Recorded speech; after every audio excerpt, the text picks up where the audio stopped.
Hello everyone, welcome again to my channel. मैं हूं सबनीत और इस चैनल पे मैं आप लोगों के साथ अपना life experience with kidney disease and after transplant share कर रही हूं। आज मैं आप लोगों के साथ अपनी मेडिसिन शेयर करने वाली हूं कि मैं आफ्टर ट्रांसप्लांट कौन सी मेडिसिन ले रही हूं। जो मेरी अभी करंटली मेडिसिन मेरी चल रही है, मैं वो शेयर करने वाली हूँ।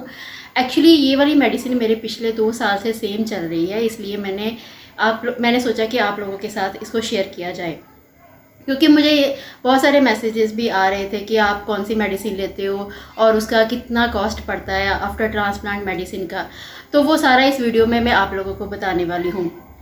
तो सबसे पहले तो मैं आप लोगों से सॉरी फील करती हूँ, क्योंकि मैं काफ़ी टाइम के बाद वीडियो बना रही हूँ, लेकिन मैं आगे से ट्राई करूँगी कि मैं वीडियो जल्दी से जल्दी अपलोड करती रहूँ।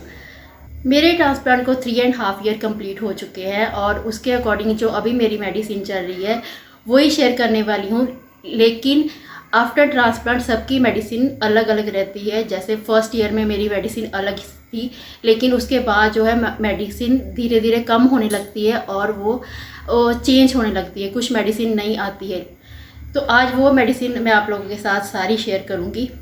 सबसे पहले जो किडनी ट्रांसप्लांट मेडिकेशन है उसको हम 2 कैटेगरीज में डिवाइड कर देते हैं। मींस एक तो है अमीनो सप्रेसर और एंटी रिजेक्शन मेडिसिन, जो कि मेन जो किडनी ट्रांसप्लांट की मेडिसिन रहती है। और दूसरी कैटेगरी में आते हैं बाकी अदर मेडिसिन, फॉर एग्जांपल जैसे सप्लीमेंट्स और anti bacterial anti fungal medicine. ये सारी अलग अलग रहती है। मेरी कौन सी चल रही है इस वीडियो में सिर्फ मैं वही आप लोगों को बताने वाली हूँ, बाकी सब लोगों की अलग हो सकती है। तो मैं सिर्फ अपना एक्सपीरियंस और अपनी मेडिसिन शेयर करने वाली हूँ। तो सबसे पहले जो 2 कैटेगरीज में डिवाइड किया है उसके अकॉर्डिंग सबसे पहले अमीनो सप्रेसर और एंटी रिजेक्शन ट्रांसप्लांट मेडिसिन जो है उसके बारे में बात करते हैं।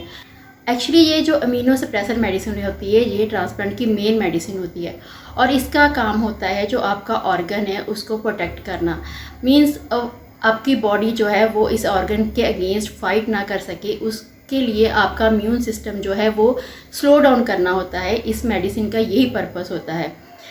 और आपका इम्यूनो सिस्टम स्लो होगा तो आपकी जो ये ऑर्गन है उसके रिजेक्शंस के चांसेस कम होंगे।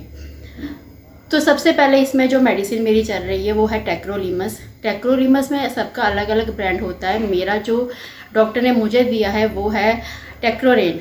उसमें मेरा मॉर्निंग का 1.5 mg टैबलेट है और इवनिंग की 2 mg टैबलेट चल रही है। सेकंड जो रहती है वो है एडवाकैन 0.25 mg। उसका भी सुबह एक टैबलेट और एक शाम को टैबलेट। और उसके बाद थर्ड है इमोटिल S360। उसका भी सेम है, एक टैबलेट मॉर्निंग में लेती हूँ, एक टैबलेट इवनिंग में लेती हूँ। ये है मेन मेरी 3 मेडिसिन जो अमीनो सप्रेसर है मेरी। और इसके अलावा एक स्टीरॉयड है वाइसलॉन जो 5 mg चल रहा है, वो मॉर्निंग में एक टैबलेट ले रही हूँ।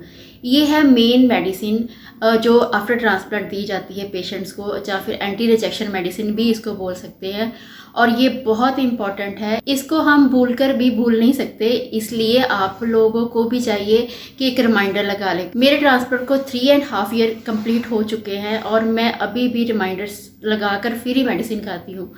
क्योंकि जैसे मेरा टाइमिंग है 8:50 मॉर्निंग और 8:50 इवनिंग, तो उसके लिए मैंने उसी हिसाब से अपना रिमाइंडर लगाया हुआ है। और ये मेडिसिन का एक मेन है कि आपको इसका 12 आवर्स का गैप रखना होता है, तो तभी ये टेक्रोलीमस मेडिसिन जो है वो अपना असर करती है। इसलिए बहुत ही इंपॉर्टेंट है कि हम इस मेडिसिन को बहुत ध्यान से लें, क्योंकि यही मेन मेडिसिन है जो हमारे ट्रांसप्लांट को बचा कर रख सकती है। उसके अलावा जो बाकी अदर कैटेगरी है उसमें आती है आपकी बाकी सप्लीमेंट्स।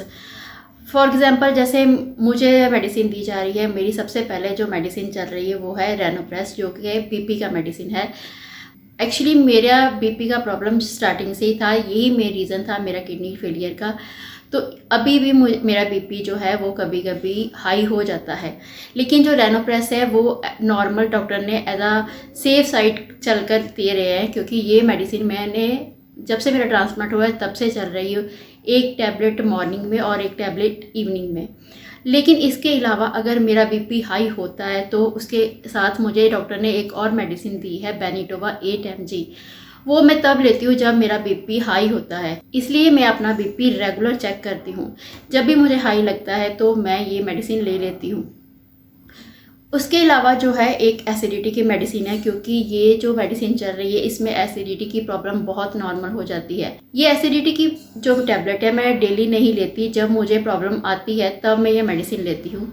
ये मेडिसिन है रेमेगार्ड, और ये मैं एक ही लेती हूँ जब भी मुझे प्रॉब्लम आती है, तो उससे मेरी ये प्रॉब्लम सॉल्व हो जाती है। उसके अलावा एक आयरन की मेडिसिन चल रही है नेक्सिडोन, वो भी मैं एक टैबलेट मॉर्निंग में लेती हूँ। ये तो थी जो मुझे डॉक्टर ने प्रिस्क्राइब की थी।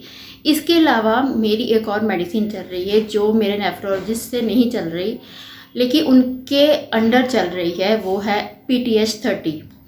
एक्चुअली मेरे ट्रांसप्लांट के बाद मुझे PTH का भी इशू है जो अभी भी चल रहा है, लेकिन अभी कंट्रोल में है। जब से मेरा ट्रांसप्लांट हुआ है तब से मेरी PTH30 चल रही है। वो एक टैबलेट में लेती हूँ मॉर्निंग में। पहले मैं एक मॉर्निंग और एक इवनिंग लेती थी, लेकिन अभी मैं एक ही मेडिसिन ले रही हूँ। और उसके साथ मुझे जो सप्लीमेंट दिए गए हैं PTH के साथ, वो 2 कैल्शियम सप्लीमेंट्स दिए गए हैं। उसमें एक है रुकैट्रो जो मैं एक मॉर्निंग में और एक इवनिंग में लेती हूँ, एक है ट्रिपल AKL जो मैं एक लेती हूँ मॉर्निंग में।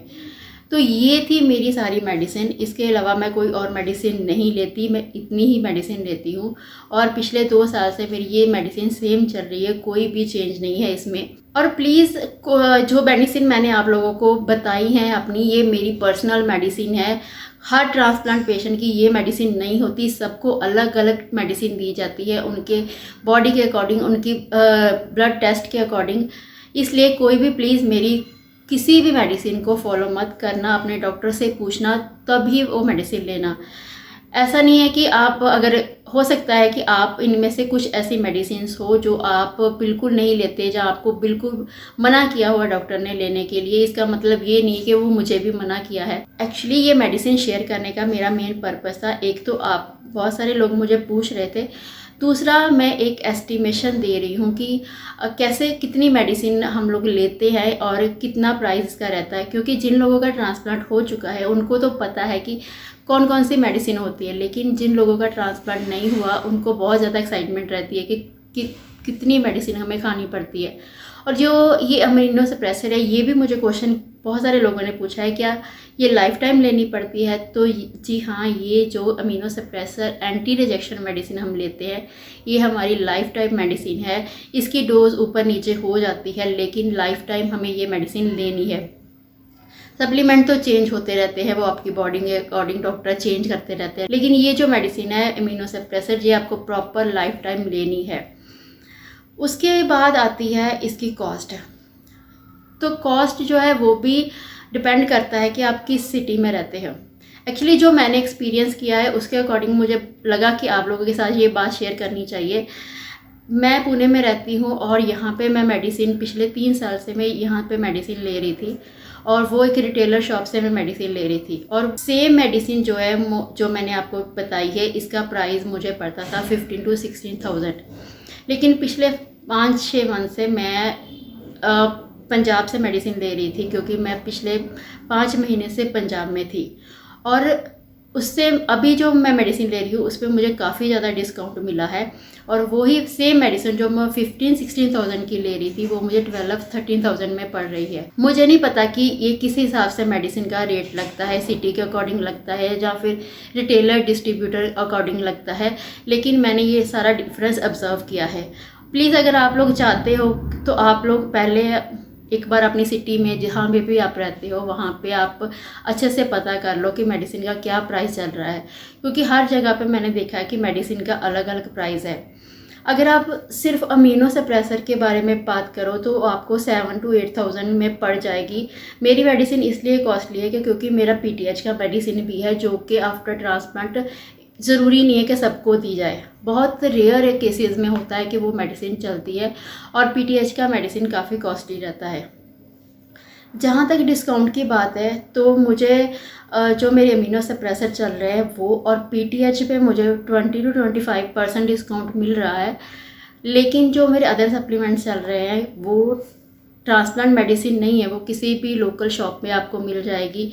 कोई भी पर्सन उसको यूज़ कर सकता है, इसलिए उस पर मुझे कोई डिस्काउंट नहीं है। कभी कभी मिल भी जाता है 10% डिस्काउंट, कभी कभी नहीं भी मिलता। मोस्ट ऑफ द टाइम मुझे वो MRP प्राइस पे ही मिल रही है, लेकिन जो मेन मेडिसिन है उस पर मुझे अच्छा डिस्काउंट मिल रहा है। इसलिए आप लोग, मैं सजेस्ट करूँगी कि आप लोग जब भी मेडिसिन ले तो एक बार कंफर्म कर ले आपके आसपास की एरिया में क्या रेट चल रहा है मेडिसिन का। तो ये थी मेरी पूरी मेडिसिन जो मैं अभी ले रही हूँ, आप लोगों के साथ शेयर की, क्योंकि मुझे लग रहा था कि आप लोगों के साथ शेयर करनी चाहिए। जो जो बातें मुझे पता चल रही है वो आप लोगों के साथ सारी डिटेल में मैंने शेयर किया है। लेकिन फिर भी अगर आपको कोई प्रॉब्लम है तो आप मुझे नीचे कमेंट में मैसेज करके पूछ सकते हैं। अगर आपको मेरी ये वीडियो अच्छी लगी है तो प्लीज़ लाइक करें, मेरे चैनल को जितना हो सके शेयर करें ताकि और लोगों को भी इससे हेल्प मिल सके।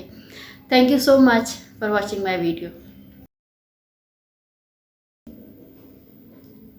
इतना ना वेखो फिर मेरे डिस्टर्ब होंगी है, ठीक है। इन्ना ही चाहिए ही ना, ठीक ठीक बोला।